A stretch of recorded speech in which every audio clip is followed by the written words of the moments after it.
We will move ahead with the geology in this video lecture. Just before we start discussing the next sequence, I just wanted to give you a quick recap. So what we did so far, we discussed very briefly about the geological time scale. What do you mean by the terms Archean, Proterozoic, Paleozoic, Mesozoic, Cenozoic, etc. Then we also have discussed that how Indian subcontinent was part of Gondwana land and how it split apart and started drifting towards Eurasian plate. And there was Neotethys Sea in between, and with the formation of the Himalayan ranges, the Tethys Sea got closed. We talked about the Indian subcontinent, which is also known as the Craton. That means it's the stable most, oldest rock unit of the Peninsular India of Precambrian age. We also learned that the geological division or the tectonic division of India, it can be divided into three major groups: the Peninsular India, the Himalayas, and the Indo-Gangetic Plain. The oldest being the ancient block of Peninsular India, and then the ages get younger. And we also saw the broad distribution of these units. Then we started discussing one by one these units. So firstly, we are discussing the ancient rocks of the Peninsular India. In that, we discussed the Craton first, right? And we also talked about how your Peninsular India is comprising of several sequences, oldest being the Craton, which are largely composed of the crystallines.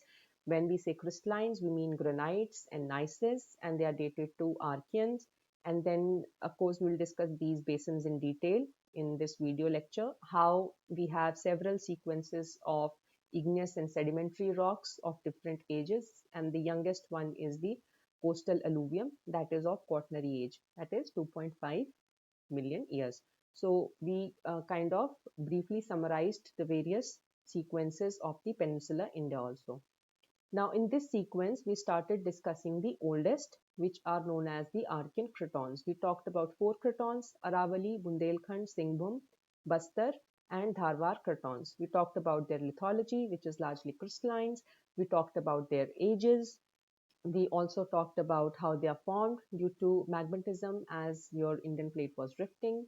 We saw some of the pictures, how crystallines would look like, how ultra basic and basic rocks would look like. Then we briefly saw the age distribution of the Craton rocks in this graph, where you saw that how ages they are arrived by dating method of zircon, uranium, and lead, and the age ranges from 3.6 to 2.4 billion years. Also, we talked about different granitoids or different types of granites, which have been which have been dated between 3.6 to 2.4, and oldest one is the TTG granodiorite, which is tonalite, tronmite granodiorite. That also we discussed here. Then we talked about the significance of these rocks. What do these rocks tell us? Firstly, we talked about that these gives us pre-life history of the earth, not only the surface but also the atmosphere. What was the atmosphere like? Of course, there was no oxygen at that time. So different types of or different processes we could understand from these rocks. And then another important point that we can understand from these cratonic rocks is that how the tectonic regime of Indian plate shifted from non-plate tectonic to plate tectonic like, and how that is manifested or how that is expressed in these rocks by the granitoid diversification. Different types of granites that we are getting, they are telling us about the crust mantle interaction that was going on, and that led to the formation of different types of rocks. Then we talked about the age of stabilization of these cratons, which is about 3 billion years, and it is represented by large scale or large bodies of granite. And then we also kind of started talking about the intracraton basins, which are nothing but they are formed, or they are depressions formed along the zones of weakness, planes of weakness, after these cratons were stabilized. And the subsequent basins that we will be discussing are actually the sedimentary rocks which got deposited as sediments in these basins. Then connected to these cratons, we also discussed about the early Proterozoic mobile belts, which are the margins of these cratons, and they represent the deformed or the sheared zones of these cratons. And of course, each craton is separated by these mobile belts, and they contain largely the metamorphic rocks. The grade varies, right? And these also these sheared mobile belts, they also kind of served the host, or these were also the locations where your intracratonic basins later developed, where the sedimentation happened, which we'll be discussing about in this video. So coming to the next sequence from Archean, now we are moving towards the Proterozoic era.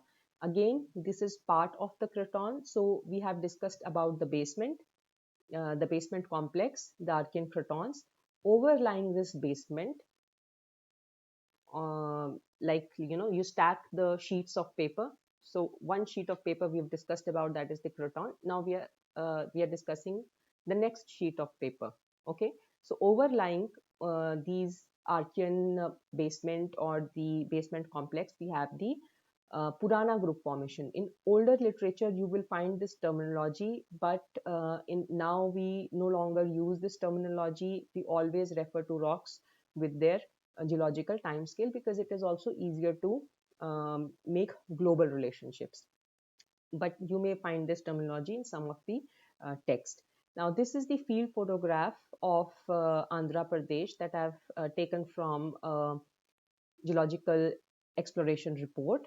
What do we see here? You see the Archean granites, what we have just discussed in earlier videos, and we have the quartzites or the sedimentaries which are overlying this Archean granites. And of course, there's a boundary between them because the two rock types are distinct, different. This is igneous, this is sedimentary sequence, and geologically we call it as an unconformity. It is named as a Parkyan unconformity in this case. You don't need to remember the detail, just you should know that Archean granitoids, they are overlain by the sedimentary sequences, and these sedimentary sequences are called the Proterozoic formations or the Purana Group formation. These are the zoomed field photographs taken from the same report. So in the lower photograph, you can see the Archean granite. You can see the granitic texture here, and you see a pink vein. This is a pegmatite vein, the kind of a mineral which is part of the igneous rock sequence. And then the top photograph shows us the Proterozoic rock. This is a quartzite and shale beds layering, or the layers of quartzite and shales. It got deposited over this basement. Famously, this name is very famous among the geologists, Gulcheru quartzites. That is what they are known as, and these are the oldest dated quartzites in India. Just kind of a fun fact, how do we date these quartzite? You know that all this was, the deposition was going on. Of course, then the rocks would have not been formed. At that time, it was soft sediment, about 2.5 billion years ago, right? And because the Indian plate, it was still drifting, there was still a lot of stress and strain, the fractures were developing. So we had volcanic activity also. So you see that within these sedimentary rocks, there are dikes, or we call them as intrusions of the igneous rocks. You can date those dikes and igneous rocks, and then you can fix the age of the sedimentary beds here. Okay. So just to summarize, this is the photograph that shows us the contact of Archean cratons, Archean granitoids with the Proterozoic quartzites in Andhra Pradesh, and you can see the field photographs here. Now, when we talk about the Purana group formation of Proterozoic era, you can again subclassify them into different rock types. What are the kinds of rocks that you find?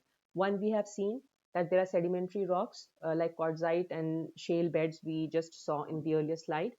Besides that, there are also igneous rocks, because simultaneously a lot of magmatic activity was also going on.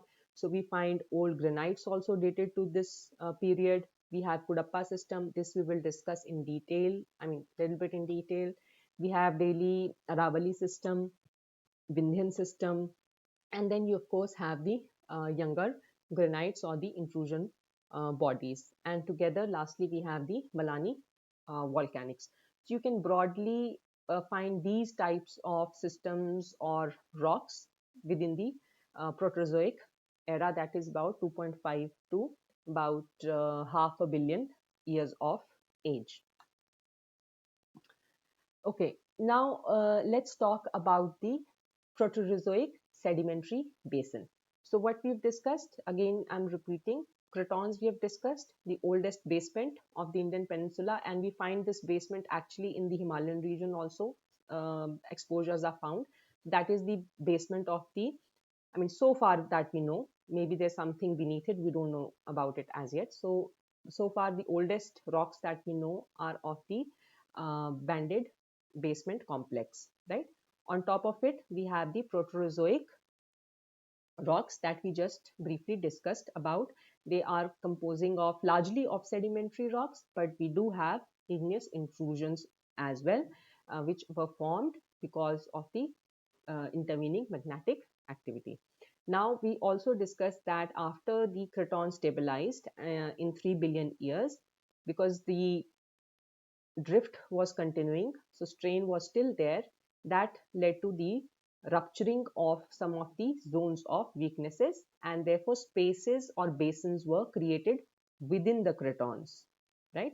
So we call them as later Proterozoic sedimentary basin. Later here means that towards the end of the Proterozoic period. Of course, in the early period, in the Archean period, we had the craton formation, then we had the this your Proterozoic rocks were forming, the sedimentaries that we have discussed, and these basins, they were also created during that time. The space was created during that time, and later these basins, they were filled gradually with sediments as they were eroded from the surroundings and deposited layer by layer, which ultimately over billion and million of years got solidified to form the sedimentary rocks. So that is what we will discuss in next few minutes.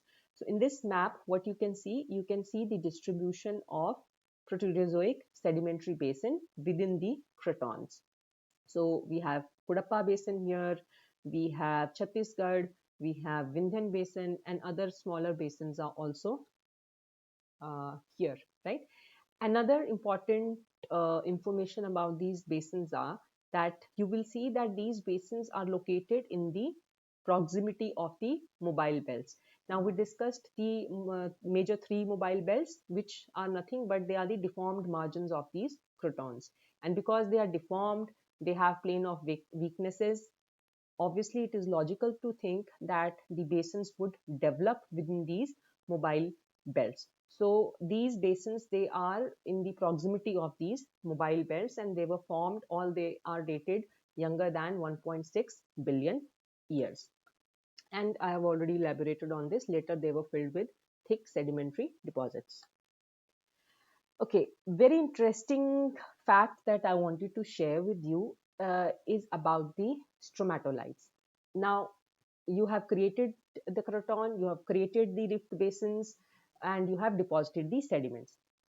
When you talk about the Archean rocks, we find no fossil record um, preserved in them. Okay, there are no fossils that can be found. These rocks are igneous.